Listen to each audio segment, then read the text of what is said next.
We open the world map and try to find the country close to the United States time zone. And actually, everybody is looking to improve their conversion rates. Everybody is looking for some new ways to improve their retention rates, make more sales, hire some locals, go to Brazil, and yeah, make content, create content in Portuguese. Sales is not everyone's forte. I know some people actually dread it. But for successful growth, you need to make sure that you master certain skills, and selling is one of them.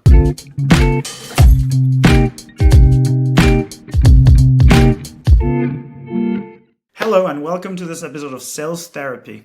I'm not your typical host, Alper, ex-salesperson turned co-founder, and this is your show, Sales Therapy, where we discuss past challenges in terms of selling and growth of today's leaders, how they learned from their experiences so they could continue their careers and flourish, and hopefully always end on a good note with a hint of vulnerability. In this episode, I'm very happy to be speaking with my dear friend, Osman Koc, who is the CEO and co-founder of UserGuiding. It's a product lovingly used by client success and revenue teams across the world, and for anything from onboarding needs to making sure that your product adoption rates are taken care of.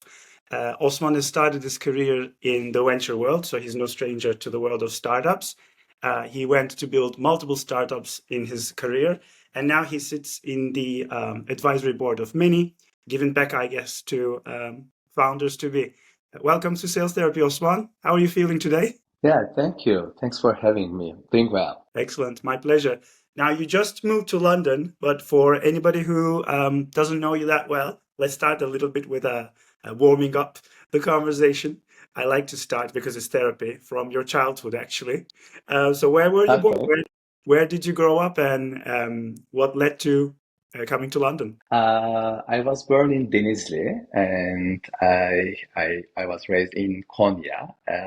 I lived almost 2 years in United States, and as you said, 4 weeks ago, I recently moved to London. I graduated from Boğaziçi University with a business degree in management. I try to read a book every week, and yeah, I try to walk every day.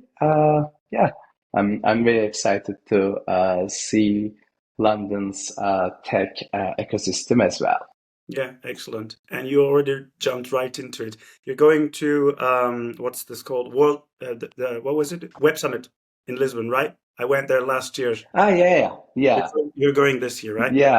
I will go to yeah, yeah. I will go to Lisbon tomorrow, and I have never been in Portugal. Yeah, it will be my first web summit. Yeah, let's see. Okay. Are you excited to network, meet new people? But get ready to be dazzled by the amount of people because there's quite a few tens of thousands of people. You'll feel very much staring at who. Yeah, I heard of it before. I'm not sure how many times I will attend a web summit, but I think I should try once at least. But yeah, everybody was talking about thousands of people. Everybody's rushing, no time to build some meaningful relations. Uh, but yeah, if you don't try, you never understand. My co-founder Matt, our head of growth, will be also in Web Summit. I think we will spend good time with him. Okay, excellent. So maybe let's dive into work a little bit. I like to understand how your career started. Started in the VC world, obviously, and what led you to founding User Guiding and figuring out your founder journey. Yeah, happy to share my background in a nutshell. After completing two long-term internships in Henkel and Turkcell, in my final year, I started working for our university's angel investment network. I read more than 3,000 business plans and interviewed more than 600 entrepreneurs. That was a great kitchen for me to understand fundamentals of entrepreneurship. Around that time, my co-founder and very close friend Mohammed, we have been tried a few business ideas, but all of them failed quickly. Then we decided to left our business and build our own company to save some capital and understand the entrepreneurship world better, we started a technology service business. It was like a startup studio called Why Not Partners. We helped more than 10 entrepreneurs to build their first products and acquiring their new users.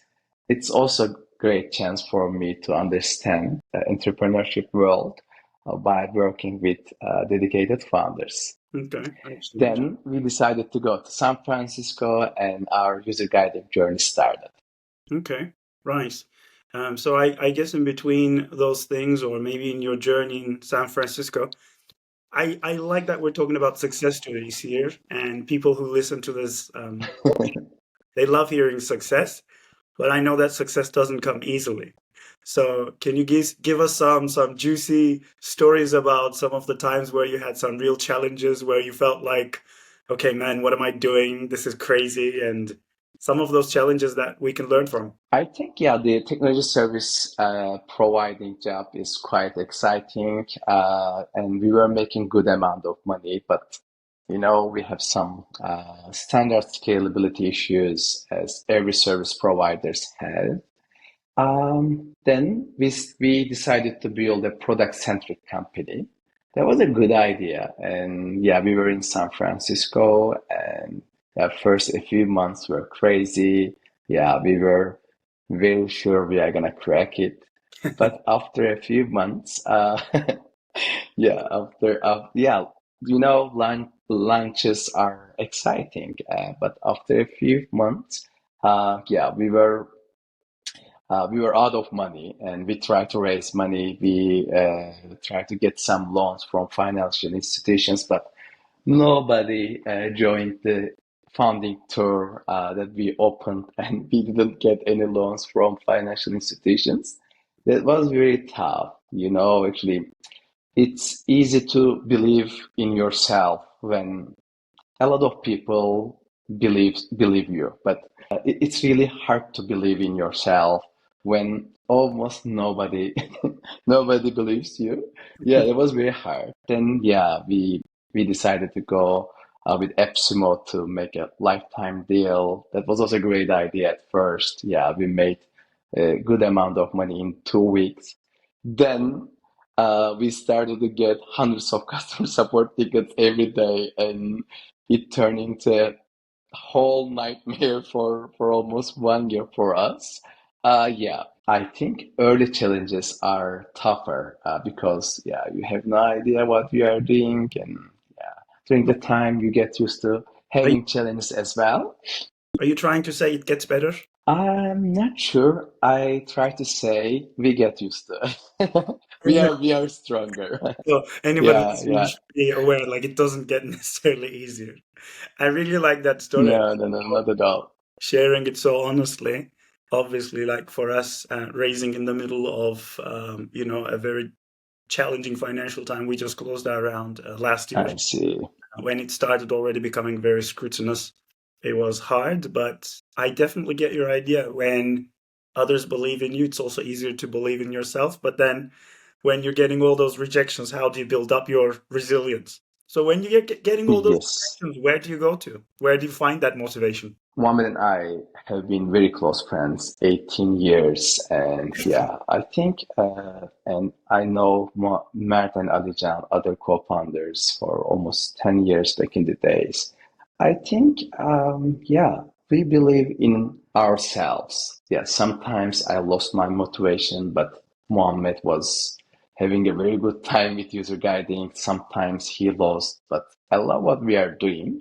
I think, yeah, having a strong founder relationships in the team Mhm. gave the motivation that we need to survive. Yeah. Because Alper, actually, I don't want to traumatize it, but there was no plan B for us. Actually, yeah, we said, okay, we are gonna do that, and yeah, and we are still trying to do that.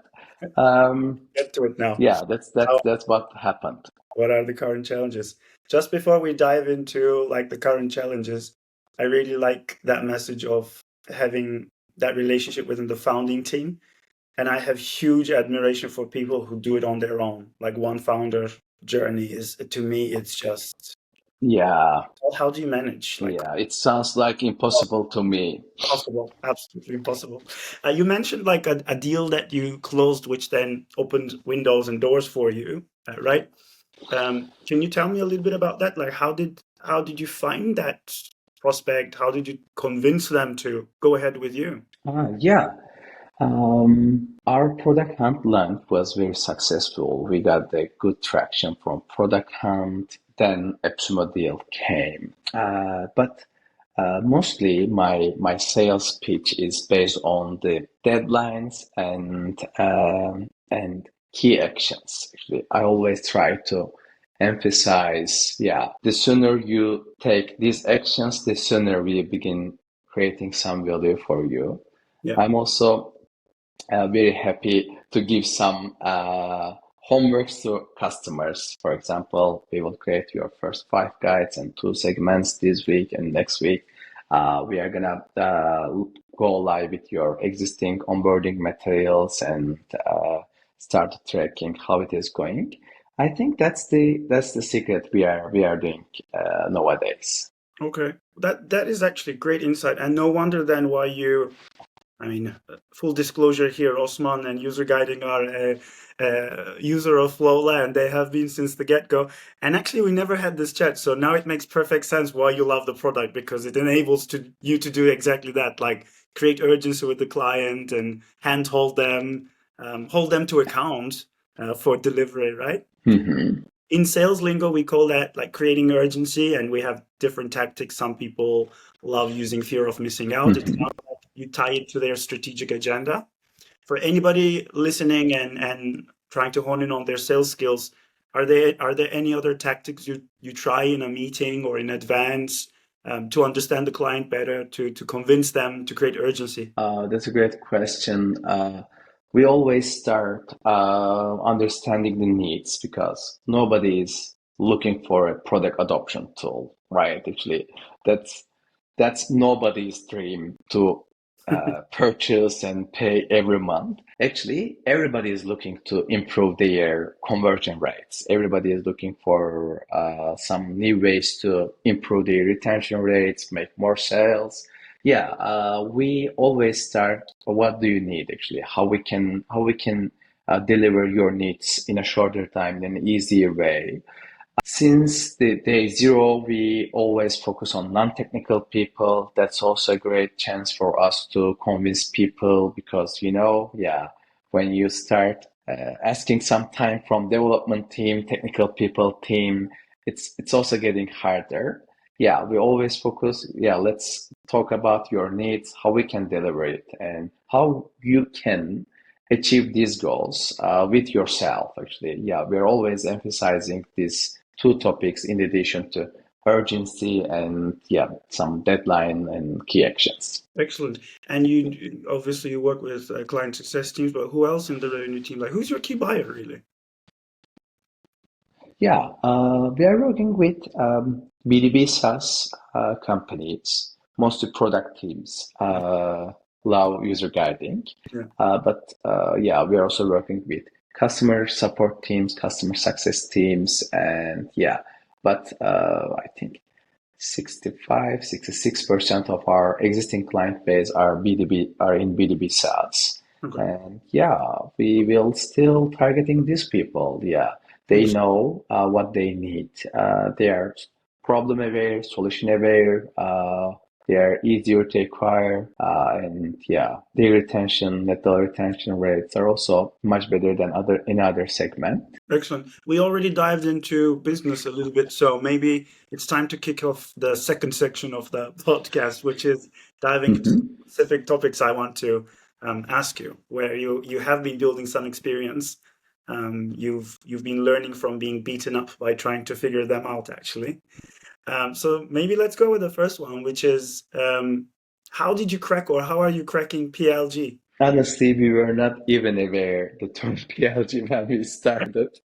Yeah, it was not in our agenda, but I can give a few colors about how we could grow user guiding with PLG approach.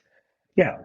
First is I have already mentioned, UserGuiding is our second company actually. In the first day, we have already know how to build web application, how to onboard new users. It was a great chance for us to start solving a problem we are already trying to solve for many years. And yeah, we designed user guiding to onboard product companies for non-technical people. And honestly, our head of growth and my other co-founder Alijan and Mohammed, yeah, they were very talented to design usable, accessible, applicable web applications. That was the first part, how we can create PLG.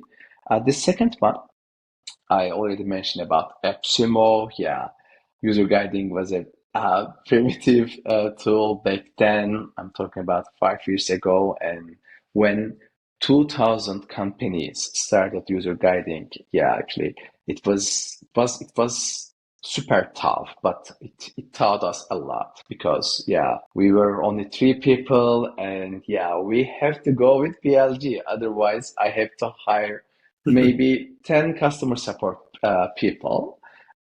We had to do that, but it really crafted user guiding. The last but not least, our head of growth, Mert, the guy I will be in Lisbon next week. He had a marketing agency, and he was very good at inbound marketing. And the leads coming from inbound marketing knows your tool, your domain, much better than outbound and any other paid channels. As a product adoption company, we also could onboard these guys onto user guiding in a rational way. Yeah. For anybody listening, I think having 2,000 clients at once is not going to be as problematic. Right now, I think their eyes are going like stars, thinking that's amazing. This was 5 years ago, you said, right? Yeah, yeah, yeah. Oh, yeah, yeah. It was 5 years ago. Excellent.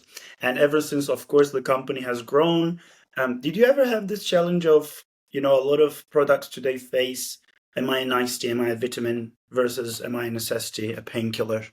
Did you ever have that consideration? And if so, how did you overcome that? I think building a painkiller in the first startup, it sounds very hard to me because yeah, uh, product companies, mostly for other product companies, and it is very difficult to understand the whole problem and solve quickly.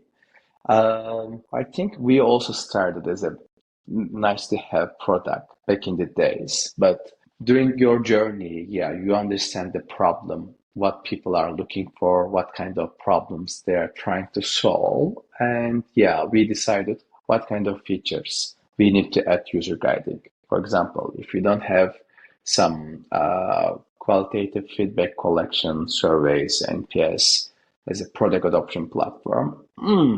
yeah, it is very difficult to become a painkiller. If you are not giving the product analytics structure, it's also very difficult.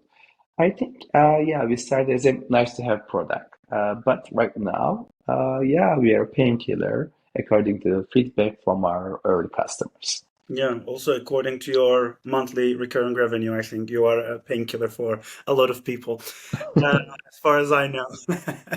Uh, um, Yeah. what what about where your top of mind is currently? What are you currently working on? What is the challenge you're trying to solve? Yeah, nowadays we are trying to build a manageable KPI management structure for all teams. We have been doing OKRs for over 3 years. We are happy with that, but we also need to build this KPI management structure to boost individual contribution and deadline commitment. Next week, yeah, we will start the extensive project with an experienced HR manager. Yeah, this is my biggest priority right now. I hope, yeah, in a few quarters, yeah, we will make this structure up. Okay, so what I hear is your top of mind is product as a high level. Because right now, for example, we were trying to be all things to everyone in the co-founding team. We do have a CTO, which is a very clearly defined area. But otherwise, Adam and I, between us, we try to divide and conquer sales and marketing. But we realize when we focus on something, it's much better. So my goals for quarter 4 are Yeah. primarily marketing.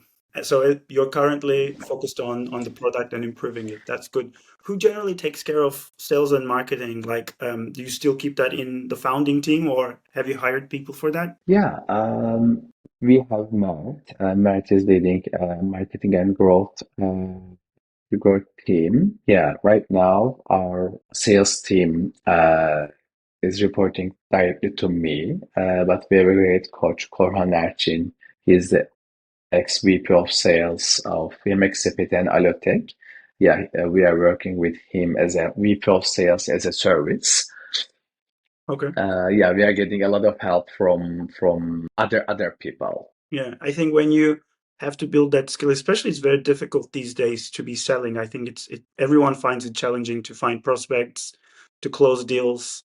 I mean, it's all a little bit difficult at the moment. Which Yeah. markets do you try to like? Which markets do you feel like you've already cracked geographically, and which ones are you trying to enter at the moment? Yeah, we have been a very good getting very good traction in Brazil. I think we are we are one of the key players in this domain in Brazil.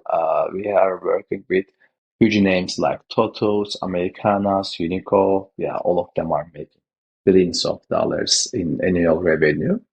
And yeah, it is the second largest market in user guiding. Right now, we are planning to replicate our success in Spanish-speaking LatAm countries and Mexico. That's our plan. I think LatAm is a great market. It's definitely in our agenda as well. And actually, thanks to It has to be. yeah, let's talk about that a little bit. Like, how did your experience with the Latin American market come about, and how did you grow it? I really would like to talk about our brilliant go-to-market strategy that helped us to conquer Brazilian market, but that was not the case at all.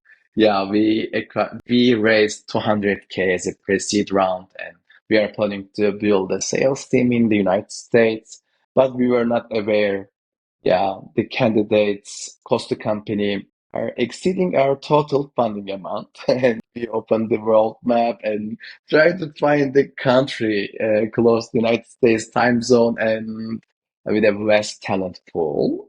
And yeah, Brazil met both of the criteria. And we hired two uh, teammates from Brazil, one in support, one in sales. Yeah, Gabriel is still with us. Yeah, he is a great man.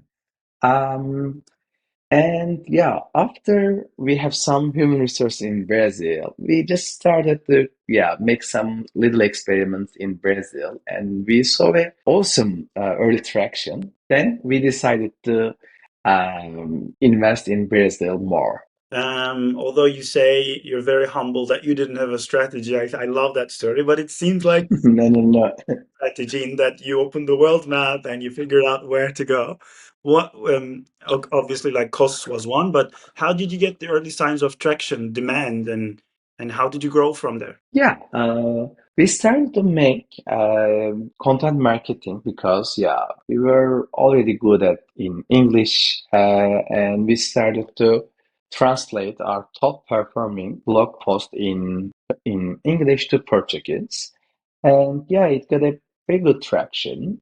Then we started to make Google Ads in Brazil. Brazil is a very authentic country. Yeah, when you start acquiring some big names, it is getting easier to acquire some middle market players. Yeah, I strongly suggest people who is thinking of Brazilian market. Yeah, you need to hire some locals. It's almost it's so difficult to grow in Brazil because of some language barriers. I also definitely suggest them to go to Brazil. Last year, I spent almost three months in Brazil. Yeah, we were one of the sponsors of the largest tech event in LatAm, and we organized our own event. That also helped us to make more grounded plans about Brazil. Yeah, and I think outside of business, it's not a very difficult place to be. It's a beautiful country, so it should have been easy for you to Absolutely. vision. Nice, excellent. Absolutely. Okay, so the last question that I have for you is this one that I like to ask people. Let's say you had a magic wand as a leader.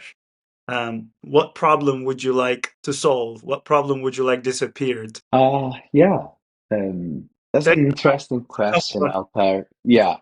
I remember writing about this subject a few years ago in my personal blog. I was saying that if you would have a magic wand, you have to say the magic words correctly. Honestly, I didn't change my mind yet. But I can answer, yeah, actually, if I would have a palantir that shows the future, I think I want to use my palantir to understand which features will add the most value to our customers. Of course, we are making a lot of research on this topic, but it is very difficult to get some real answer, honest answer from the clients, what they need, what they are looking for, what kind of problems they are solving. I would use my Palantir to solve this issue. Okay, insights. Almost exclusively leaders answer me with some insight. I think we all want to see the future. And obviously, Yeah.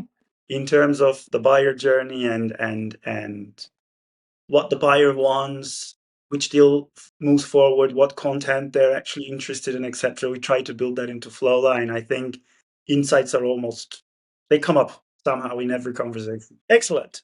So we come to the final section of the podcast, Okay. fire rapid questions.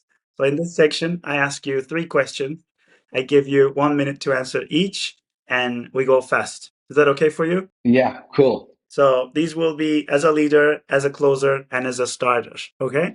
What's your top priority when you're leading a team? I think it is get it done. Yeah, next question, please.